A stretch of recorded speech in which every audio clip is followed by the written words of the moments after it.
Estamos de volta com o Pauta Especial aqui pela sua TV Educativa Canal 3. Voltamos a conversar com o infectologista, o Dr. Fernando Maia, ele que é do Hospital Escola Dr. Elvio Alto. Vamos voltar a conversar sobre doenças infecto-contagiosas. Doutor, a AIDS tem cura já? Porque já desapareceu da mídia, ninguém fala mais, os comportamentos continuam os mesmos, riscos em praticamente todos os segmentos, ou seja, não há mais o fato de você ser um usuário de drogas injetáveis ou mesmo de ser homossexual ou qualquer outra coisa. Hoje está todo mundo no mesmo bolo, no mesmo nível. Exatamente. Infelizmente, assim, como você lembrou bem, a AIDS sumiu da mídia, mas continua aí. Pelo contrário, a AIDS está aumentando e está aumentando muito. Quem trabalha com isso observa que o número de casos está explodindo. A palavra é essa. No início da epidemia, a AIDS era uma doença praticamente segregada aos grupos homossexuais. Quando a gente fala de uma doença infecciosa, como é a AIDS, a gente precisa falar de tendência da infecção. Então a gente estuda, vê o comportamento da doença, em quais grupos populacionais ela está atingindo, para a gente ver para onde ela está caminhando. Quais são as tendências da infecção da AIDS hoje? A primeira é a interiorização. A AIDS está se espalhando por todos os municípios, mesmo os pequenos municípios do estado.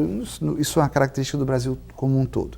A AIDS antes era a doença das capitais, das cidades grandes. Hoje a AIDS é doença de todo mundo. Mesmo nas pequenas cidades do interior já há transmissão de AIDS. A segunda é a feminilização. A gente tem cada vez mais mulheres contaminadas. Inclusive, em número de casos novos, as mulheres já estão ganhando dos homens, em casos novos. A doença, isso por conta da chamada heterossexualização.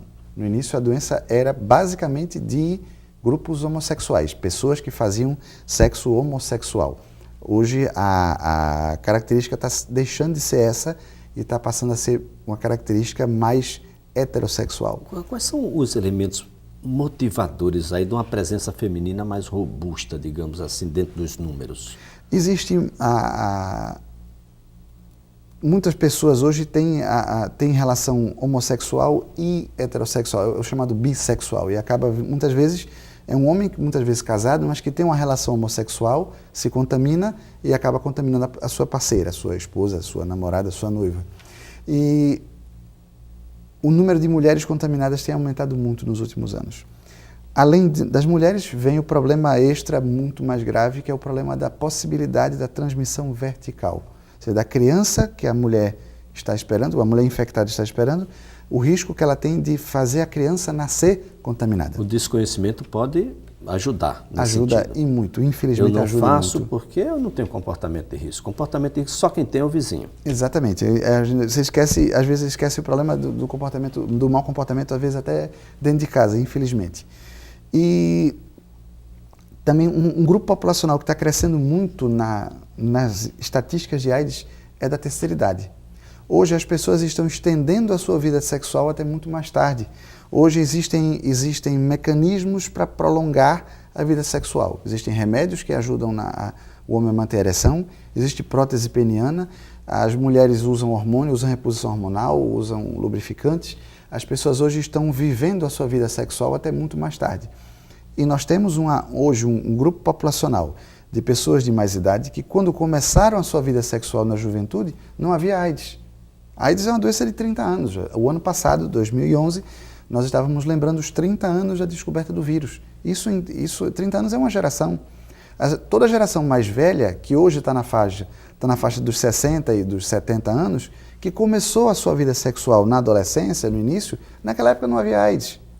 Então, essa faixa etária tem muita resistência a usar o preservativo, por exemplo. E aí acaba usando drogas e usando mecanismos para melhorar a atividade sexual e esquece que tem que usar o preservativo. E estão se contaminando. A gente infelizmente tem visto. Não apenas homens, mulheres também.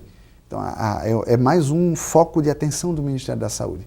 Além disso, apesar do aumento da incidência da AIDS em mulheres e em homens heterossexuais, já há transmissão de homem para mulher e de mulher para homem, sempre houve, mas está aumentando, a doença não deixou de ser transmitida entre homossexuais. Pelo contrário, o ano passado o Ministério da Saúde divulgou um dado assustador. assustador, que ele mostrou que as projeções mostram que aproximadamente 10% da população homossexual brasileira está contaminada com HIV. Esse é um número alarmante, alarmante. O que é que explica isso em parte? No início da epidemia, final dos anos 70, início dos anos 80, a doença estava praticamente restrita ao grupo dos homossexuais. Os homossexuais daquela época que não se contaminaram, viram seus companheiros, seus amigos, seus colegas, todos morrerem por causa da AIDS. Então, os que não pegaram passaram a ter um cuidado muito maior, passaram a se engajar em políticas públicas, em fazer ONGs e campanhas de esclarecimento, e essas pessoas não pegaram. O que é que aconteceu de lá para cá? Uma boa parte dessas pessoas que são combativas e que viram aquela realidade, muitos já morreram de outras causas, morreram de velhice e outras causas, e de lá para cá surgiu toda uma nova geração de homossexuais que não viu os seus companheiros, seus amigos, seus vizinhos morrerem de AIDS. E estão começando a se descuidar. Exatamente. Que não vão ser acometidos. Por outro lado, que pode sobreviver. Exatamente. Por outro lado, hoje nós temos um tratamento bastante efetivo. O tratamento não cura, isso é muito importante dizer. O tratamento é um tratamento supressivo, quer dizer, o tratamento controla a doença. É como uma pessoa que tem pressão alta, paciente que tem diabetes. Quem tem pressão alta sabe que vai tomar remédio para pressão o resto da vida. Quem tem diabetes sabe que vai tomar remédio o resto da vida. Hoje a situação de quem tem HIV e quem tem AIDS é tomar remédio o resto da vida. Então, o detalhe aí é que ele infecta o outro. Exatamente. Se não se cuidar. Exatamente. E por conta desse tratamento, que muita gente pensa que o tratamento resolve, mas não resolve, o tratamento controla, mas não cura, tem muita gente facilitando a transmissão na esperança de que toma um remédio e fica tudo bem. É sempre melhor prevenir do que remediar. É sempre melhor não ter do que ter. Hoje os tratamentos são muito mais efetivos, são muito menos comprimidos, são melhores de tratar. A gente já aprendeu a manejar melhor esses tratamentos, mas o tratamento ainda não é curativo. O tratamento é supressivo, o tratamento é para controle, mas não é para cura. Então a gente ainda precisa ter muito cuidado nisso. Olha, a Organização Mundial de Saúde fala em 2 relacionamentos por ano para ser considerado promíscuo. Isso é um dado que foge à realidade atual ou realmente a situação está fora de controle no que diz respeito aos relacionamentos? Eu acredito que as pessoas, de uma maneira geral, as pessoas têm facilitado muito a transmissão das doenças nesse campo sexual. Porque isso não é uma questão apenas de moral, é uma questão matemática. Se você tem um relacionamento sexual com uma pessoa, estou falando qualquer tipo de relacionamento sexual, seja heterossexual, seja homossexual. Se você tem um relacionamento com uma pessoa, o seu risco de pegar várias doenças, e estamos falando de AIDS especificamente, é X. Se você tem 2 parceiros diferentes, é 2X, é o dobro do risco. Você está com 2 pessoas diferentes. Se você tem 3, isso é 3X. Então, quanto maior o número de parceiros, maior o risco de você adquirir infecção. Do jeito que a moçada está aí, 2 relacionamentos tem por noite. É um problema seríssimo, né? E fica difícil a gente encontrar um termo depois de promiscuidade para isso. É muito difícil, porque as pessoas bebem, os nossos jovens estão bebendo muito mais e muito mais cedo do que antes. As mulheres, as meninas que muitas vezes eram um pouco mais recatadas nesse aspecto, hoje estão bebendo tanto quanto os homens, às vezes até mais. Às vezes fazem até competição para ver quem bebe mais. E a gente sabe que o álcool inibe a nossa defesa, inibe a nossa autoestima, inibe a nossa sentido de autopreservação. Então, quando você está bêbado, você faz sexo de risco, você bebe demais, você fuma demais, você dirige embriagado, o risco de bater carro, e tantos outros problemas que a gente sabe que, infelizmente, o álcool leva. Doutor Fernando, é claro que a gente tem uma série enorme de doenças infecto-contagiosas. Eu não gostaria de terminar esse programa sem falar um pouco sobre o vírus 4 da dengue. A dengue está presente, a dengue está matando, as pessoas sabem o que fazer, mas não se sabe por quê. A atitude de fazer aquilo que sabe que deve fazer não acontece, essas coisas terminam não vindo à prática cotidiana. Vírus 4 em relação aos demais, tem alguma diferença? É 4 porque veio por último ou ele tem uma peculiaridade que é presente apenas nele? Não, na verdade assim, a gente sabe que o vírus da dengue tem 4 tipos diferentes. Por coincidência, aqui em Alagoas, por exemplo, o vírus entrou na sequência. Primeiro veio o sorotipo 1, depois o 2, depois o 3, depois o 4. Mas, na verdade, isso em termos de impacto clínico, isso interfere muito pouco ou nada.